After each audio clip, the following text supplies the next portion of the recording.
Fine fine fine ನಾನು ಈಗ Keshav sir ಕೇಳ್ತೀನಿ. ಕೇಶವ್ ಸರ್, ಒಂದು ಪ್ರಶ್ನೆ ಇತ್ತು ನಮ್ಮದು. Make money out of oil ಅಂತ ಹೇಳಿ ಬಹುಶಃ ಡೊನಾಲ್ಡ್ ಟ್ರಂಪ್ ಯುದ್ಧವನ್ನು ಶುರು ಮಾಡ್ಕೊಂಡಿರಬೇಕು. ಲೈಕ್ ವೆನಿಜುವೆಲಾ ಥರನೇ ಇದೂ ಇರಾನು.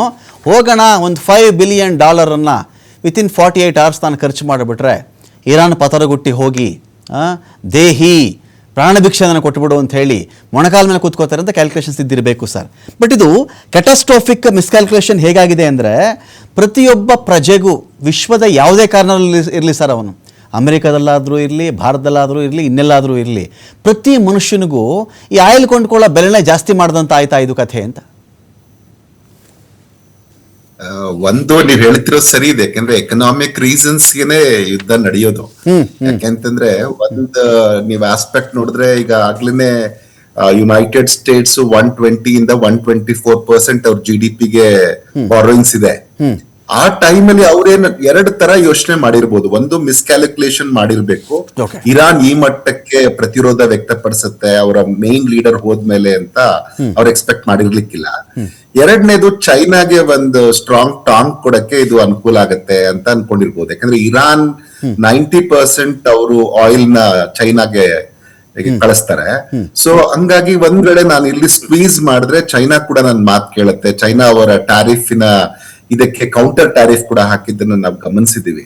ಸೊ ಅದಕ್ಕೆ ಇದೆಲ್ಲವನ್ನ ಒಂದು ಉಪಯೋಗಿಸ್ಕೊಂಡು ನಾನು ಮಾಡ್ಲಿಕ್ಕೆ ಅನುಕೂಲ ಆಗತ್ತೆ ಅಂತ ಹೇಳಿ ಅವರು ಪ್ಲಾನ್ ಮಾಡ್ಕೊಂಡಿರ್ಬೇಕು. ಆದ್ರೆ ವಾರ್ ಕಾಸ್ಟ್ ಯಾವಾಗ ಜಾಸ್ತಿ ಆಗ್ತಾ ಇದೆ, ಈಗ ಅವರು ಪೆಂಟಗಾನ್ ಹೇಳ್ದಂಗೆನೆ $11.3 ಬಿಲಿಯನ್ ಮೊದಲ 6 ದಿನದಲ್ಲಿ ಅವ್ರು ಖರ್ಚು ಮಾಡಿದ್ರು. ಅನಂತರ ಹೆಚ್ಚು ಕಮ್ಮಿ ಈಗ ಪ್ರತಿ ದಿನ $1 ಬಿಲಿಯನ್ ಅವ್ರ ಖರ್ಚಾಗ್ತಾ ಇದೆ.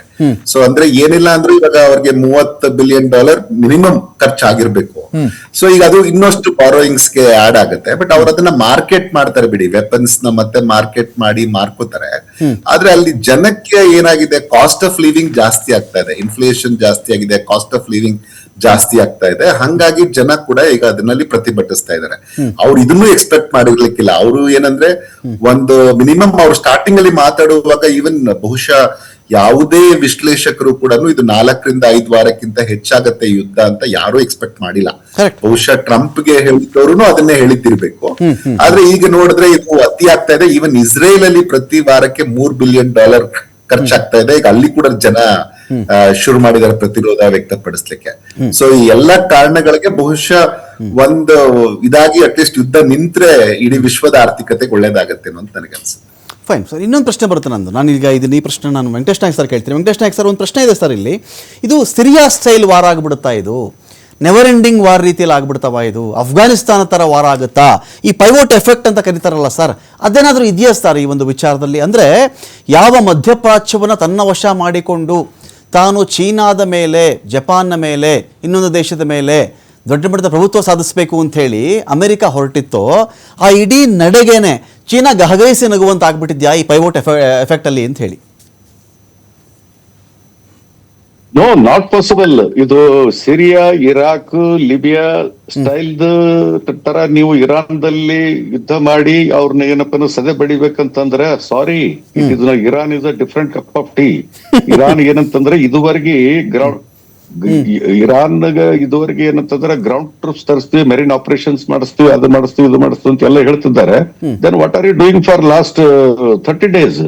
ಅವ್ರಿಗೆ ಏನಂತಂದ್ರೆ ಇವ್ರಿಗೆಲ್ಲ ಶೋ ಆಫ್ ಫೋರ್ಸ್ ದಿಂದ ನಿಮ್ಮ ಏರ್ಕ್ರಾಫ್ಟ್ ಕ್ಯಾರಿಯರ್ ಯೂಸ್ ಮಾಡಕ್ ಆಗಿಲ್ಲ ಇದುವರೆಗೆ. Have you used aircraft carrier? Aircraft carrier ನಿಮ್ ಸೀದಲ್ಲಿ ತಿರುಗಾಡಕ್ ಶುರು ಮಾಡಿತಂದ್ರೆ ಎನಿಮಿ ಏನಪ್ಪ ಹೆದರ್ಕೊಂಡ್ ಬಿಡ್ತಾನೆ. ಬಟ್ ಏನಂತಂದ್ರೆ ಅವರು ಏರ್ಕ್ರಾಫ್ಟ್ ಕ್ಯಾರಿಯರ್ ವಿಡ್ರಾನ್ ಏನಪ್ಪ ಅಂದ್ರೆ ಬ್ಯಾಕ್ ವಾಟರ್ಸ್ ಅಲ್ಲಿ ಹೋಗಿದೆ. ಈಗ ಟ್ರಿಪೋಲಿ, USS ಟ್ರಿಪೋಲಿ ತರ್ತಾ ಇದ್ದಾರೆ. ಅದು low cost compare to Abraham Lincoln and Gerald. ಇದು ಅವ್ರಿಗೆ ಏನಪ್ಪ ಅಂದ್ರೆ they are hoping against the hope.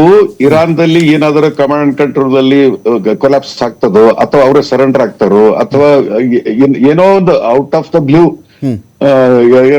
ಏನೋ ಒಂದು ಡಿಸಿಷನ್ ಬರ್ಬೋದನ್ನು. ಬ್ಯಾಕ್ ಚಾನಲ್ಸ್ ಡಿಪ್ಲೊಮೆಸಿ ನಡೆಸ್ತಾ ಇದ್ದಾರೆ. ಪಾಕಿಸ್ತಾನ ನಡೆಸ್ತಾ ಇದೆ, ಟರ್ಕಿ ನಡೆಸ್ತಾ ಇದೆ. So some formula will come up. But ಅವ್ರದ್ದು ಏನಂತಂದ್ರೆ ಹಾಟ್ ಅಂಡ್ ಕೋಲ್ಡ್. ಮುಂಜಾನೆ ಒಂದು ಸ್ಟೇಟ್ಮೆಂಟ್ ಇರ್ತದೆ, ಸಾಯಂಕಾಲ ಒಂದು ಸ್ಟೇಟ್ಮೆಂಟ್ ಇರ್ತದೆ. Both are contradictory. 10,000 ಜನ ಕಾರ್ಗಲ್ ಇಳಿಸ್ಬಿಡ್ತೀವಿ ಅವ್ರನ್ನ ಅಂತ, ಕಾರ್ಗಲ್ ಇಳಿಸ್ತೀವಿ ನಾವು, 10,000 ಜನ ಸೈನಿಕರು ಇಳಿಸ್ಬಿಡ್ತೀವಿ, ರೆಡಿ ಆಗಿದ್ದಾರೆ ಅವರು ಅಂತ ಮಾತಾಡ್ತಾರಲ್ಲ ಸರ್. ಇದು ಈಸಿನಾ? ಇದು ಕಷ್ಟನಾ? ಇರಾನ್ ಡಿಫೆಂಡ್ ಮಾಡ್ಕೊಳ್ತಾ ಇದನ್ನ? ಈಗ ಅವ್ರಿಗೆ ಆಪ್ಷನ್ ಏನಂತಂದ್ರೆ ಯಾವ್ದಾದ್ರು ಒಂದು ನಾವ್ ಹೇಳಿದ್ವಲ್ಲ, ಯಾವ್ದಾದ್ರು ಒಂದು ಸಕ್ಸಸ್ ಅಮೆರಿಕನ್ ಜನತೆಗೆ ಏನಪ್ಪ ಅಂದ್ರೆ ಇಷ್ಟು ವಿರೋಧ ಆಗಿದಲ್ಲ, ಒಂದು ಸಕ್ಸಸ್ ನಾವು ಇಷ್ಟು ಮಾಡಿದ್ವಿ ನೋಡಿ, ಇಷ್ಟು ಸಾಧಿಸಿದ್ವಿ ಅಂತ ತೋರ್ಸ್ಲಿಕ್ಕೆ ಈ ಒಂದೆರಡು ಟಾರ್ಗೆಟ್ಸ್ ಇದೆ. ಒಂದ್ ಏನಪ್ಪ ಅಂದ್ರೆ ಹಾರ್ಮೋನ್ಸ್ ಕಂಟ್ರೋಲ್ ಮಾಡ್ಬೇಕು, ಇಲ್ಲ ಕಾರ್ಗ್ ಐಲ್ಯಾಂಡ್ ಕಂಟ್ರೋಲ್ ಮಾಡ್ಬೇಕು. ಅದು ಕಂಟ್ರೋಲ್ ಮಾಡ್ಬೇಕಂದ್ರೆ ಏನಂತಂದ್ರೆ by physical placing of troops.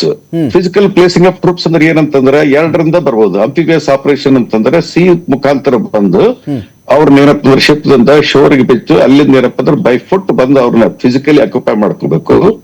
ಅಥವಾ ಏರ್ಬೋರ್ನ್ ಆಪರೇಷನ್ಸ್, ಇದು ಏನಂತಂದ್ರೆ ಇದು ವಿಮಾನದಿಂದ ಪ್ಯಾರಾಟ್ರೂಪರ್ಸ್ ಬಂದು ಅದನ್ನ ಅಕ್ಯುಪೈ ಮಾಡ್ಬೇಕು. ಓಕೆ, ಫಾರ್ ಎ ಡೇ ನೀವು ಅಕ್ಯುಪೈ ಮಾಡಿದ್ರಂತ ತಿಳ್ಕೊ, ಫಾರ್ 10 days ಅಕ್ಯುಪೈ ಮಾಡಿದ್ರಂತ ತಿಳ್ಕೊಳ್ರಿ. ವರ್ಸ್ಟ್ ಕಮ್ ಸಿನಾರಿಯೋ ಏನಂತಂದ್ರೆ ನಾ ಹೇಳ್ತಾ ಇದ್ದೀನಿ. ಬಟ್ ಅವು ಕಂಟಿನ್ಯೂಸ್ ಆಗಿ ನೀವು ಮೇಂಟೈನ್ ಮಾಡಕ್ ಆಗ್ತದ ಅನ್ನೋರ್ನ ನಾಟ್ ಪಾಸಿಬಲ್. ಯಾಕಂದ್ರೆ ಇರಾನ್ದಲ್ಲಿ ಇರ್ತಕ್ಕಂತ ಜಮೀನು, ಟೋಪೋಗ್ರಫಿ, ಟೆರೇನ್ ಏನಿದೆಲ್ಲ, ಅಮೆರಿಕನ್ ಸೋಲ್ಜರ್ಸ್ ಅದ್ರದ್ದು ರಫ್ ರಗ್ಡ್ ಟೆರೇನ್ ಸಸ್ಟೈನ್ ಮಾಡಕ್ ಆಗೋದಿಲ್ಲ. ಅಂಡ್ ಮೋರ್ ಓವರ್ ಇವರು ಆಲ್ರೆಡಿ ಏನಂತಂದ್ರೆ ಕೌಂಟರ್ ಪ್ಲಾನ್ ಇರಾನ್ ಮಾಡಿರ್ತಾರ. ಇದು only some sort of threat ಕೊಡ್ತಾ ಇದ್ದಾರೆ. ಇದುವರೆಗೆ ಗ್ರೌಂಡ್ ಟ್ರೂಪ್ಸ್ 1 ತಿಂಗಳಾಯ್ತು. Ground troops immediately with 1 week of war ಅವ್ರು ಮಾತಾಡಿದ್ದು 1 ತಿಂಗಳಾಗ್ಲಿಕ್ಕೆ ಬಂತು, ಇದುವರೆಗೆ ಲಾಂಚ್ ಮಾಡಿಲ್ಲ. That is one of the reason it is not that easy.